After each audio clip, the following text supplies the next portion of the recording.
Finally पहले के episode में अनुपमा को एक सपना आया था जिसमें समर इज नो मोर दिखाई दिया था कि समर नहीं बचा।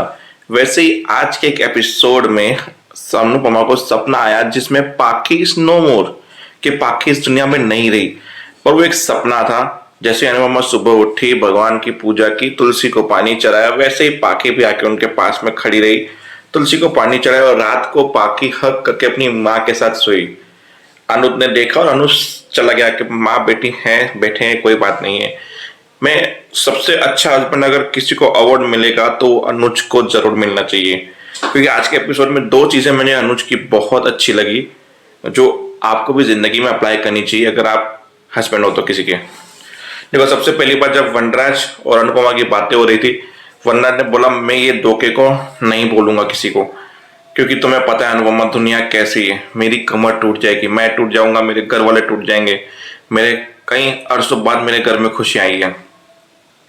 फिर वरना चला गया। जाते जाते अनुपमा ने बोला बच्चे के बारे में और काव्या के प्यार के बारे में जरूर सोचना। वरना चला गया अपने घर पे। काव्या वहां पे वैसे ही इंतजार कर रही थी, वो पहुंचे। फिर अनुज ने बोला कि ये वनराज इतनी रात को यहाँ पे आया था। बोला वो क्यों आए थे मैं आपको बताना तो चाहती हूँ पर बता नहीं सकती फिलहाल मैं। बोला अनुपमा मैं तुमसे पूछ नहीं रहा हूँ, कोई अंडरस्टैंड, कभी ऐसी बातें होती है जो यहाँ की बात यहाँ नहीं की जाती और वहाँ की बात यहाँ नहीं की जाती। आई अंडरस्टैंड, मैं तुमसे पूछ भी नहीं रहा हूँ। इस ओके, कुछ ऐसी बात होगी जो तुम नहीं बता सकती हो, इस ओके, कोई बात नहीं है। अनुपमा ने बोला आप इतने अच्छे क्यों, इतने समझदार क्यों, क्योंकि मेरे को तेरी संगत का असर है। मतलब ये बात मुझे अच्छी लगी कि अनुज ने एक भी सवाल नहीं किया इस चीज पे कि क्यों तुम्हारा एक्स इतनी रात को बाहर आया था। तो वेरी अंडरस्टैंडिंग हस्बैंड। दूसरी बात, जब पाखी और अनुपमा गले मिलके सो रहे थे, जब अच्छा मोमेंट चला था, तब अनुज कमरे में नहीं गया, बाहर जाके सो गया। ये सब माँ और बेटी टाइम, ये वेरी गुड हस्बैंड क्वालिटी। फिर छोटी सुबह सुबह आई, जब तुलसी में पानी चला रही, बोला मैं बरखा आंटी के कमरे में गई थी, उन्होंने मुझे डांट के भगा दिया। फिर रोमिल भैया के कमरे में गई थी, गुड मॉर्निंग बोला, उन्होंने भी मुझे भगा दिया। बोला फिलहाल मैं सुबह सुबह किसी के कमरे पे नहीं जाते और वो दोनों फिलहाल में परेशान है, इसके लिए तुम्हें नहीं जाना चाहिए था। इस ओके। सुबह सुबह तुम जब इतनी तैयार होके जल्दी तैयार हो गई तो मम्मी पापा के कमरे में क्यों नहीं आई, क्यों किसी और के पास गई तुम? चलो अब भगवान जी को प्रार्थना करो, हाथ जोड़ो, तुलसी को पानी चढ़ाओ। फिर वहां पे देखा कि अभी भी थोड़ी सी परेशान लग रही है पाखी। कुछ तो बात है जो पाखी छुपा रही है। आई डोंट नो पाखी क्या छुपा रही है, पता नहीं है अनुपमा को, हम सबको तो पता ही है।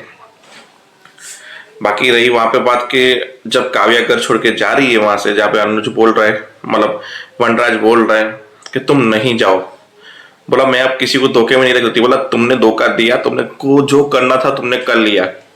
अब तुम क्या चाहते हो कि इस बच्चे को मैं अपनाऊं, खुशियां मनाऊं? ना ये बच्चा मेरा है ना ये कुछ है। इस धोखे को मैं इसके लिए एक्सेप्ट कर रहा हूं फिलहाल में, क्योंकि मुझे मेरे कर्मों की सजा मिली है। इसके लिए भगवान से भी कंप्लेन नहीं कर रहा हूं मैं, क्योंकि मैंने मेरी बीवी को धोखा दिया, मेरी बीवी ने मुझे धोखा दिया। इसलिए तुम इसी घर में रहोगे, क्योंकि मेरे घर में बहुत टाइम के बाद खुशी आई है, मेरे माँ बाप बहुत खुश हैं, सबके रिश्ते बरोबर हो रहे हैं। हाँ, पर मुझसे कुछ एक्सेप्ट मत करना काव्या जिंदगी में। बोला पर जैसे तुम्हारा बिहेवियर एक ना एक दिन सबको पता चल जाएगा। बोला जिसको कब बताना है, क्या करना है, वो मैं डिसाइड करूंगा, तुम नहीं। इसके लिए स्टे ऑफ योर, तुम यहीं रहोगे फिलहाल में। देखो वनराज कब तक छुपा पाता है, आई डोंट नो, पर ये टॉपिक खत्म हो गया समझ लो, क्योंकि कल से नया टॉपिक शुरू होगा, आपको पता है, जहाँ पे छोटी अनु को हमारी मालती देवी भड़काएगी। फिर हम अनुपमा रुद्र रूप लेके वहां पे जाएगी, मालती देवी का हाथ पकड़ेगी, बोलेगी बस बहुत हो गया, खत्म बात अब।